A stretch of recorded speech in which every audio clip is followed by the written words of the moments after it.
eyes, ho, out,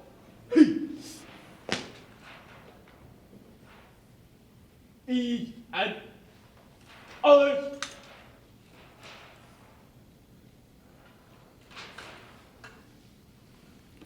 This time I'm going to ask members of the Quincy High School Choir, Grace Cuniff and Matthew Hollitz, to come up and lead us in the national anthem.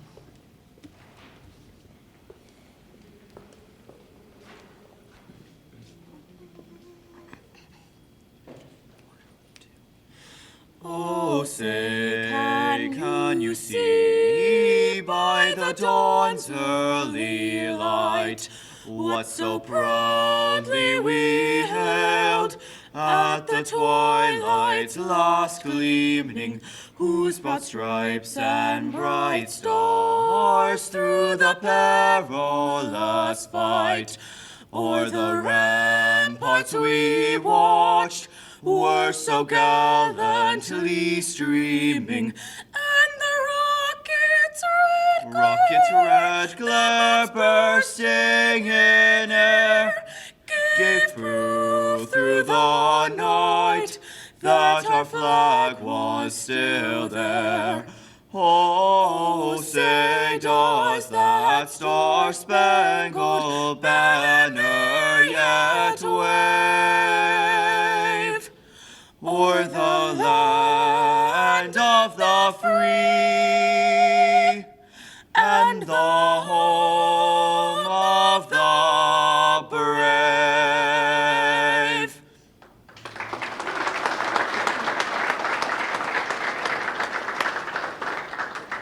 Eyes, eyes, oh.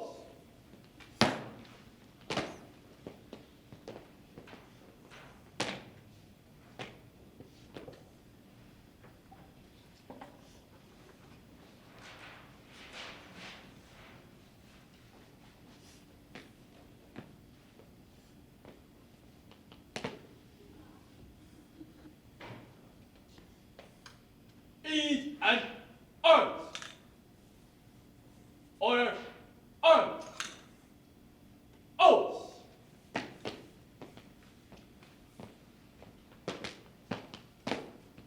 And ace.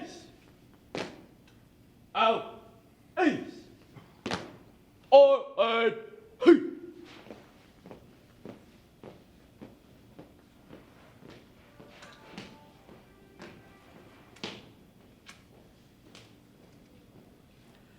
While standing, if you can join me in the Pledge of Allegiance.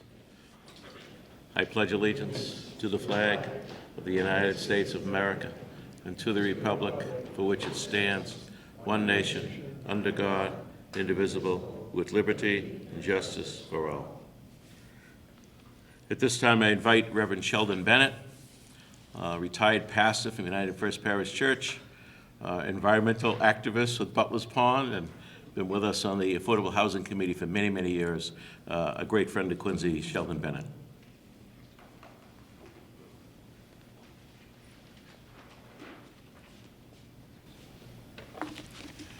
Thank you, Mayor Koch. Elected officials, neighbors and friends, it's good that we come together to celebrate Martin Luther King's birthday. For as Dr. King often said, and as all religions teach, there is at the heart of the universe a great power, the power of that great love that overcomes all fear, all mistrust, all hatred.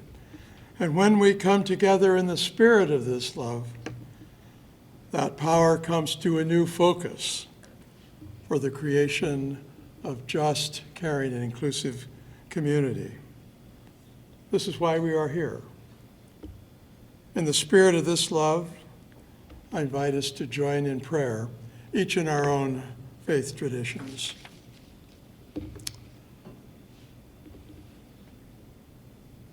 God of our faith, transforming love, who call us together in freedom for building the common good. We give thanks for the gift of this day in which we remember and honor the Reverend Dr. Martin Luther King Jr. and his vision for the beloved community of equality, racial justice, mutual trust, and respect. Give us to remember the so many others who organized and marched, who registered voters and lobbied legislators, and who bled and died to make real this nation's founding promise of full liberty and equal justice for all. As we honor their sacrifice, give us this morning, when so much seems at peril throughout our country, to rededicate ourselves to carrying forward the work to protect the voting rights and the civil rights they fought and died for, to expand these rights and to strengthen the democracy that makes these rights possible. May God's blessing be upon our celebration this morning, not only that we would remember, not only that we would honor, but that we would be renewed in God's love to join together, neighbor with neighbor, to continue building the beloved community of King's Dream here in Quincy as a beacon of hope to the Commonwealth and beyond. These things we pray. Amen. Just a little final word here. It's so good to see all of you, and particularly members of United First Parish Church, the congregation that I had the privilege of serving so many years ago. And they just asked me to put in a little word that Quincy, Stand for Quincy Black Lives will be holding their final witness for Black Lives on the front steps of the church this afternoon at 2 o'clock.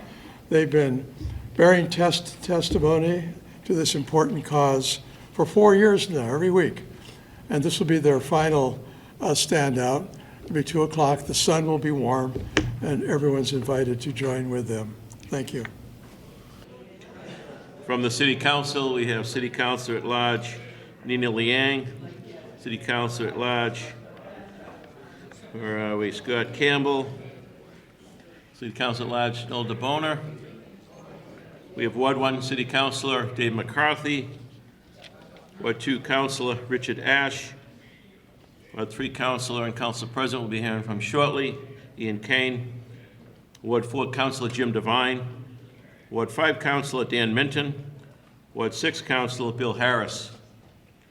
We also have members of the school committee, Paul Brigoli, Kathy Hubley, and Courtney Perdios. Also want to acknowledge our delegation from the state side. We have Senator John Keenan, Representative Bruce Ayers, and Representative Taki Chan. We also have the college president here, Rick DeCristofaro, no stranger to our schools. And our host this morning, Keith Ford, principal here at Quincy High School. Thank you, Mr. Ford, for opening your doors.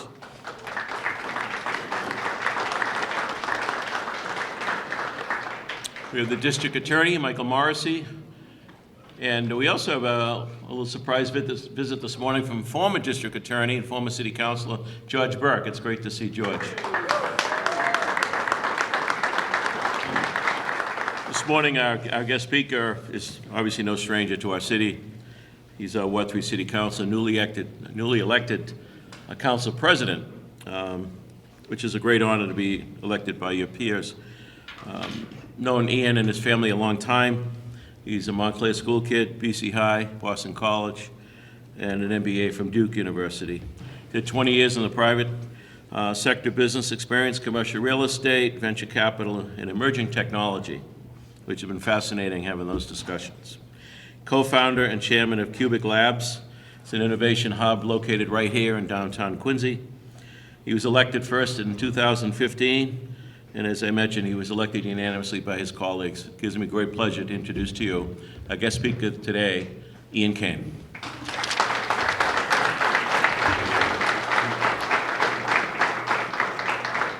Thank you. Good morning, everyone. I'd first like to thank the mayor for inviting me to participate in this event today, and for you all for being here today. So this is my first time attending this breakfast, so it's a true honor to be able to speak with you on such an important day about such an important and impactful person as Reverend Dr. Martin Luther King Jr. Today, we're here to celebrate the life and the achievements of Dr. King, a leader of the civil rights movement in the United States of America. Today, we come together as a community, as friends, as neighbors, as family, to share in and reflect on the values that Dr. King stood for in the face of adversity. This is no small task, speaking about a person that exists in such a larger-than-life manner, but I'm going to do my best to encapsulate some thoughts today. I spent this week thinking deeply about Dr. King and the day, and I recognized that I'd not before, or at least not in some time, contemplated the importance of this day or this person. I also did some crowdsourcing this week. I asked people that I came across what this day means to them. What does Dr. Martin Luther King Day mean to you? The answers that I received might or might not come as a surprise to you. Many people simply consider this a day off. Some people might actually not have this day off. I found some people positioning themselves in a manner to say something thoughtful and poignant, albeit in an inauthentic manner. Overall, the day seems to be taken for granted, not unlike many holidays. People let this day pass without taking into consideration what it truly means. What I thought were the most interesting responses were by those of parents who used Dr. King as an opportunity to engage with their children in a discussion on what they believe he stands for, and more broadly on race, which is a topic that makes most people uncomfortable still today. From what I gathered, children today look at this day and this person in such an obvious way, and in disbelief that any people were considered less than or different from them. Today, children can recognize differences and characteristics of their contemporaries and not hold those characteristics as judgments. They're familiar, comfortable, and pay no thought to unique human differences. From what I've come to understand, this is partly the achievement of Dr. King's dream. Dr. King committed his life to service and to God, and to a mission that was supremely greater than he. There's no person that I can point to in my lifetime that exists on such a scale. A person that's been as impactful. A person that embodies so much to so many different people. A person that's left such a mark on the history of the United States. I stand in a position of privilege. I don't have to worry about anything.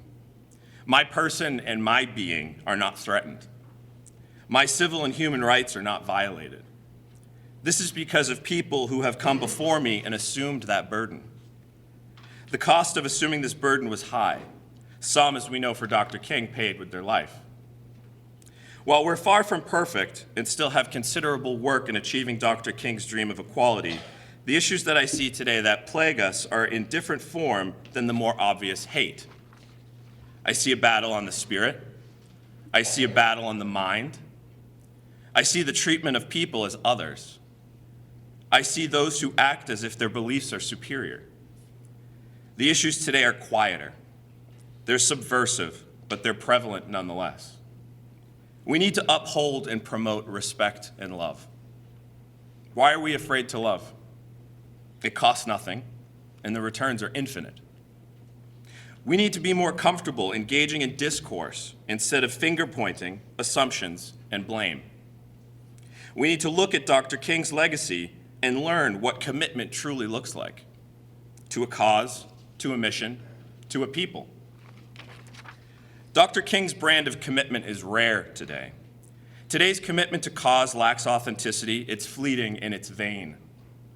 Dr. King was a radical. He nor his mission were popular at the time. This is what we need to remember today. The mission for good might not be popular, expedient, and it certainly isn't easy. We also shouldn't consider Dr. King's values on this day alone. Dr. King's values are to be considered and lived daily. And to do that requires the deep commitment and courage that he exemplified in his life. Thank you.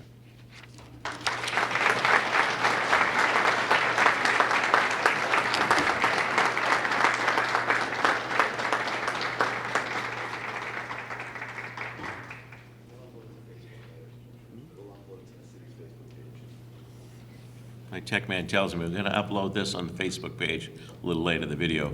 Having some trouble with the machinery here. Thank you, Mr. President. Appreciate those remarks. And I appreciate everyone coming this morning. I do want to thank our kids, ROTC, joining us this morning and giving us some decorum. I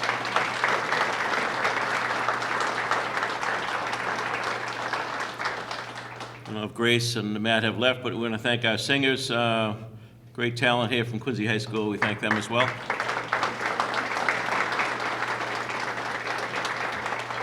I did want to acknowledge my Chief of Staff, Chris Walker, and helping to put this together with the folks in the school department. It's his fault we got shot on Forks, so thank you, Chris.